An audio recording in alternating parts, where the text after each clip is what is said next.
Como reduzir o trabalho no campo? As pessoas se queixam muito que tem muito trabalho no campo. A questão é que muitas vezes, na maioria delas, falta planejamento. Organizar o espaço, otimizar o espaço e montar um bom planejamento de trabalho para reduzir o trabalho. Isso então é o essencial, ou seja, planejar o espaço, organizar o espaço e o trabalho para poder economizar tempo e trabalho. Todo mundo que reclama que está tendo trabalho demais no campo tem um problema com a própria gestão do espaço ou com as coisas que resolveu fazer. Porque a vida no campo, nós criamos aquelas coisas que a gente quer fazer, nós escolhemos um determinado tipo de negócio e desenvolvemos esse negócio. Então, se está dando trabalho demais e as pessoas não estão conseguindo dar conta, é porque tem um problema de gestão e de planejamento real. O problema não é o campo, o problema são as pessoas e como elas estão usando o espaço. Então, o primeiro elemento que a gente precisa considerar para reduzir o trabalho no campo é o planejamento. O planejamento do espaço e o planejamento da nossa rotina de trabalho. O planejamento do espaço envolve uma série de questões. Na maioria das vezes as pessoas colocam tudo de forma aleatória no terreno, o que causa uma série de desgastes. Por exemplo, ter as ferramentas muito longe do lugar onde as ferramentas vão ser usadas. Usar técnicas que não se autogestionam, ou seja, que não criam uma autossuficiência em si, mas que são sistemas de dependência do trabalho humano. Outra coisa é a falta de conexões positivas e o excesso de conexões negativas. Então, sistemas que se ajudam mutuamente, como por exemplo, uma horta e um galinheiro, eles têm que estar próximos e coligados. Porque todos os resíduos que você vai tirando da horta, você já joga para as galinhas. Toda a cama do aviário ou os dejetos da galinha, você devolve para a horta para cultivar de novo. Então, existem sistemas irmãos que funcionam muito bem juntos e existem sistemas que não têm nenhuma conexão. Então, o que acontece? Eu preciso, no momento que eu vou colocar as coisas no espaço, como a Tati estava falando que a maioria das vezes é aleatória, eu preciso ter uma organicidade, o porquê daquilo ser colocado naquele lugar. Essa pergunta a gente tem que fazer. Eu vou botar esse galpão mais ali ou mais aqui? Ou seja, por que a pessoa decide botar num lugar e não no outro? Em relação ao declive, em relação ao vento, em relação ao sol, em relação a uma série de coisas. Então, a gente usa uma ferramenta de zoneamento para poder organizar as coisas no espaço. E a primeira coisa que a gente faz é a análise dos elementos. Ou seja, eu vou analisar um elemento para ver o que esse elemento precisa e que produtos eu tiro dele. E aí eu vou organizar, assim como a Tati falou, a horta e o galinheiro. Ou seja, se eles estão próximos, eu tenho uma sinergia aí. Ou seja, um está alimentando o outro, o resíduo de um está alimentando o outro. Então, eu crio uma conexão positiva, como ela estava falando. Isso faz parte do planejamento de zoneamento que a gente fala em permacultura. Então, tudo que eu preciso atender diariamente, eu vou colocar próximo da casa, e tudo que eu não tenho essa urgência, ou seja, que eu posso atender a cada 2 ou 3 meses, eu vou colocar afastado da casa. Um exemplo clássico disso seria plantio de árvores para lenha, por exemplo. Eu vou fazer um atendimento no primeiro, segundo mês por causa da formiga e depois eu não preciso estar todo dia ali aguando ou cuidando como tu precisa de um pomar ou de uma horta. Então, são coisas diferentes. Assim como um pomar, eu também tenho atividade na época da poda, na época da colheita e em determinado momento para fazer uma limpeza, uma roçada, e a horta eu já tenho um atendimento muito mais semanal, muito mais diário. Então, a horta eu vou colocar mais perto, o pomar pode estar mais afastado, o pomar já estaria numa zona 2. Os animais eu já estaria, por exemplo, numa zona 3 e assim sucessivamente eu vou organizando o espaço. E tudo que for área ambiental, ou seja, de preservação, nascentes, beira de rio e tudo mais, eu vou determinar isso como uma zona 5. Ou seja, eu deixo de ser gerente para ser um observador do lugar, né? Eu não vou interferir nesse lugar porque é uma área de proteção ambiental. Por mais simples que pareça, no momento que começa a organizar as coisas dessa forma, tu vê que tu começa a poupar muito trabalho. Já aconteceu fazendas quebrarem por causa do deslocamento muito longo das lavouras entre a lavoura e a casa. As pessoas gastarem combustíveis absurdos, indo com o trator de manhã, voltando ao meio-dia para almoçar, indo de tarde, voltando para almoçar. 3, 4 tratores fazendo esse trajeto diariamente, acabaram que quebraram a fazenda em função do gasto de manutenção e de combustível. Ou seja, por falta de um planejamento, quando era muito mais fácil ter uma caminhonete conduzindo todo mundo, ter um outro posto avançado e não estar trafegando com tratores, porque não é máquina para andar na estrada. Então o segredo todo está no planejamento, como é que a gente organiza o espaço, otimizar o espaço para tirar o melhor proveito com o menor impacto. Imagina que você faz uma lista de tarefas pela manhã das coisas que você tem que fazer no dia. Se chega ao final do dia e você não cumpriu, não teve uma forma eficiente de executar aquilo, ou você fez uma lista grande demais para aquele dia. O que acontece muito com as pessoas que reclamam de trabalho no campo é que elas não dimensionam o trabalho, não dimensionam os espaços, e isso é uma questão clássica de planejamento.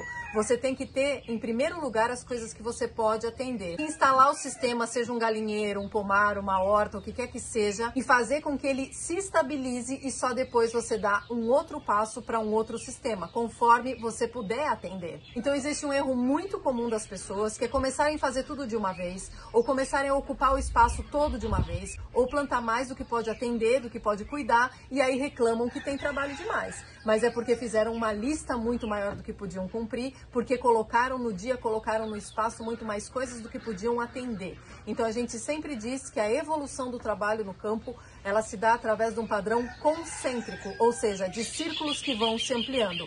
No momento que você tem um setor estabilizado, organizado e um sistema funcionando, aí você dá um passo maior para um círculo maior de ações, onde você agrega outras atividades. Então a questão do dimensionamento do trabalho, o que as pessoas colocam nos seus sistemas rurais e quando é um clássico problema que faz dar trabalho.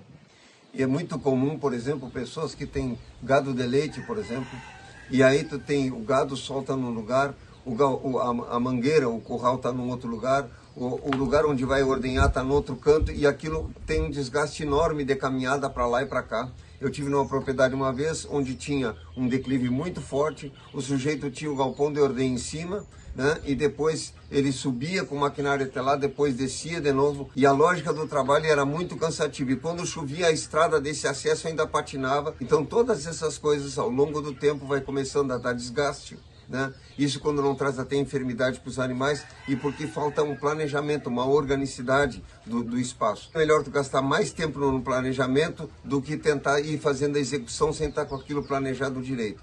Então é por isso que a gente trabalha com um mapeamento do espaço, ou seja, eu vou colocar as coisas no espaço não aleatoriamente, mas eu vou colocar elas a partir de uma lógica, certo? Dependendo do terreno, se ele está em aclive ou declive. Estradas, por exemplo, geralmente o pessoal faz estrada na linha reta e acontece que às vezes o terreno é muito inclinado, tu faz uma estrada numa linha reta num terreno muito inclinado, fica mais barato, mais rápido a estrada, só que aí a água corre muito rápido, o que vai acontecer? Erosão, valetas grandes, erosão, assoreamento de rio e etc. E aí tu vai ficar fazendo o quê? Dando manutenção nisso. Então isso vai ter que gastar mais tempo. Se tu tivesse planejado a estrada de uma forma um pouco mais sinuosa, que não desse tanta velocidade na água, a estrada ficaria mais longa, no primeiro momento tu gasta mais, mas depois ao longo do tempo tu vai gastar menos tempo e menos dinheiro. Isso é planejamento, ou seja, isso é uma forma de tu organizar o espaço, tirando o melhor proveito do espaço sem impactar, impactando menos. Quando a gente começa a somar esses vários elementos de planejamento, fica muito claro que o trabalho vem dessa má organização do espaço. Essa é a primeira coisa que a gente precisa olhar e arrumar num lugar. O segundo planejamento é da nossa rotina de campo. A rotina de campo ela tem que estar pautada em prioridades. E o que acontece com a vida no campo, ela é uma vida muito criativa e tem muitas atividades. Nem sempre as pessoas organizam o seu dia na ordem de prioridade. Se isso estiver organizado e o seu espaço também estiver bem planejado, você reduz muito o trabalho. Uma outra coisa muito importante é criar sistemas de autogestão. O que a gente trabalha basicamente é fazer com que o sítio se torne um organismo agrícola e que ele funcione o melhor possível com o mínimo de trabalho. A natureza sabe muito bem se virar e se organizar, mas porque a gente desconhece formas da natureza funcionar, a gente cria sistemas de dependência ao invés de criar sistemas de autogestão. Por exemplo, um lago de piscicultura ou um lago de aquacultura. São coisas bem diferentes. Os dois têm água, os dois têm peixes, mas são bem diferentes. O lago de piscicultura geralmente é quadrado ou retangular, uma fundura só, os peixes de uma espécie só lá dentro e tem que todo dia colocar ração ali porque os peixes não têm outro alimento a não ser o alimento que tu deres para eles.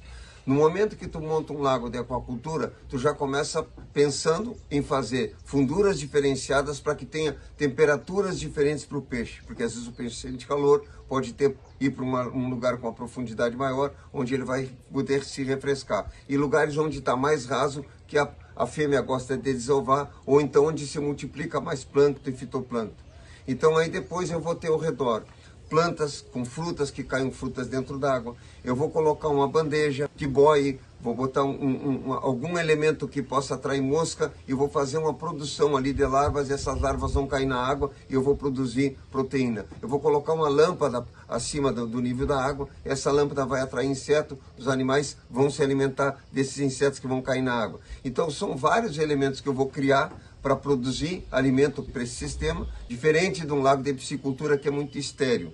Então faz toda a diferença o trabalho que a gente vai ter ou não se a gente criar conexões positivas entre as funções das coisas no campo, de forma que elas se ajudem mutuamente. Se ao invés de fazer um tanque estéril de piscicultura, a gente fizer um lago de aquicultura, esse sistema vai ser muito mais saudável, ele vai se manter sozinho muito melhor e obviamente isso vai reduzir o nosso trabalho. Outra coisa muito comum é as pessoas não usarem equipamentos simples, como temporizadores para ligar e desligar a irrigação, para acender e apagar lâmpadas. Existe uma série de automações que podem ser feitas que facilitam muito a vida no campo hoje. Algumas, inclusive, podem ser operadas à distância. Tudo isso reduz trabalho. São detalhes, às vezes você fala, só vou ali acender a luz, mas você tem que caminhar, você tem que voltar. E, na verdade, quem fala que viver no campo dá trabalho não coloca nada disso na ponta do lápis e é por isso que não encontra as soluções para reduzir o trabalho. Uma outra coisa simples no cultivo, por exemplo, é as técnicas para reduzir capina. Quando o pessoal vai capinar, o mato já está dessa altura. O que acontece? Tu gasta muito mais energia na capina, seja com máquina ou seja à mão, tu gasta muito mais energia para fazer e a planta já está sofrendo, a planta que tu plantou já está sofrendo. Então o que a gente faz? Capina quando as plantas mal começam a nascer. Por quê? Porque aí tu gasta muito pouca energia, como eu já disse, tanto com máquina como a mão. Se for com a máquina, tu vai botar uma capinadeira leve, bem suspensa e vai passar suave no terreno. Se for a mão, tu vai pegar uma enxada pequena e tu vai raspar suavemente em cima do terreno, tu vai gastar muito menos energia. E o que é comum que as pessoas fazem? Depois que o mato está dessa altura, aí o cara vai lá tentar capinar. Bom, aí sim, tu gasta muito trabalho. Então tu vê que na verdade é o mesmo serviço, só que é diferente. É o mesmo, mas é diferente. Porque tu deixou passar muito tempo, porque faltou um planejamento.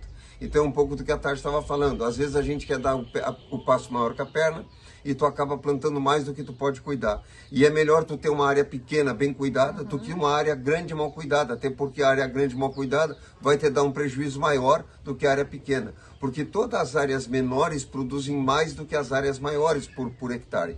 Uma outra coisa que a gente também usa muito é animais para fazer roçada ou para baixar pasto num determinado lugar. Obviamente, se é um pomar, tu vai fazer isso quando não tem frutas, né? E não vai deixar o dia inteiro os animais lá dentro. Tu deixa algumas horas, tira, no outro dia deixa algumas horas e tira, porque o animal depois que se sacia, ele começa a procurar outras coisas para comer, para roer, aí ele pode começar a estragar alguma coisa. Isso tu pode usar ganso, tu pode usar vaca, pode usar cavalo, vários, dependendo do cultivo. Ovelha, por exemplo, em parreiras está se usando muito, né? E aqui no arroz a gente usa marreco. Ou seja, eu planto o arroz, depois que o arroz está firme, com um palmo e pouco de altura, eu largo os marrecos no meio do arroz. E aí o que acontece? Eles estão sempre escarvando, comendo tudo que está no fundo, eles revolvem o fundo, isso faz com que fortaleça, libere um monte de nutrientes, defecam dentro da água, o que ajuda também, né? Então mantém o arroz todo limpo. Aí quando vai o arroz começar a granar, a gente tira os marrecos. Isso tu pode fazer numa escala bem pequena, como tu pode fazer numa escala muito grande. A Ásia trabalha com isso aos montes, com esse tipo de coisa. Tem pessoas que só têm animais para levar para as lavouras dos outros. Então, é uma capina feita com animal. Então, tudo isso faz o quê? Tu diminui o trabalho, né? Associa um animal com a planta, fertiliza o terreno e ainda pode ter lucro com os animais para vender. Então são coisas que a gente tem que começar a imaginar, a usar, porque esse tipo de coisa reduz muito o trabalho e tu tem um ganho muito maior, além dos animais fertilizarem o terreno. Então, na verdade, o que acontece? É por falta de informação que a gente acaba pecando na forma de como organiza as coisas no espaço. Então, informação para nós é o grande recurso. Eu preciso ter informação sobre os animais, sobre o espaço, sobre tudo que eu vou usar para poder ter o melhor proveito. Então, a gente entende que o básico é a informação. A partir da informação, eu monto um bom planejamento, tirando o máximo de proveito com o mínimo de manutenção. Acompanhe a gente aqui que a gente está sempre compartilhando quais são as técnicas eficientes, quais são as que não funcionam, como é que você pode planejar o seu espaço para que ele funcione sozinho o mais possível. O foco é criar um organismo agrícola, o sítio tem que ser um ser vivo onde a maioria das atividades ele mesmo consegue gerenciar e também escolher os sistemas de eficiência, obviamente, que exijam menos mão de obra. Isso existe, está em prática há muitos anos, é só alcançar a informação e aplicar na sua área. E aqui a gente está sempre compartilhando essas informações. Acompanhe a gente.